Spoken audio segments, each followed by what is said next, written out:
Hej alle sammen. Det her det er nyhedsmail marts måned for jer, der har guldkortet. Først så vil jeg lave en korrigering. Sidste måned sagde jeg, at man kun kunne komme ned og smage første weekend i måned. Men der er rigtig mange, der har fortalt mig, at det var svært at lige planlægge efter det.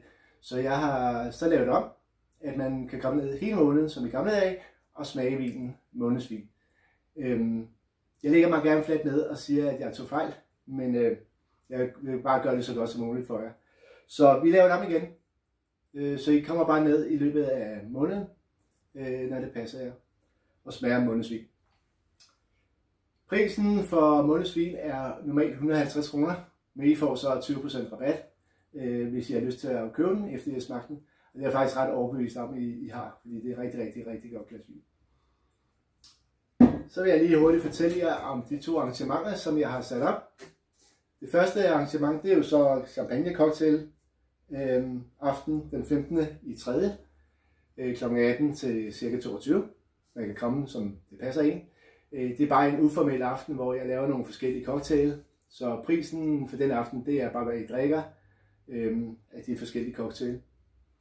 Så det bliver en rigtig hyggelig og fornøjelig aften. Dejligt uformelt, så jeg håber, I vil deltage. Og den anden, jeg har sat op, det er en hvidvinssmagning. Den 12. i 4.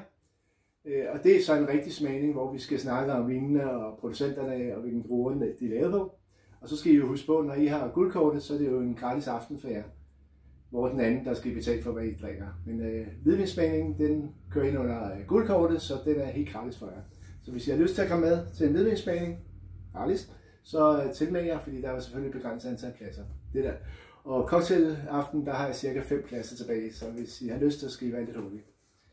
Men det var de to arrangementer, jeg lige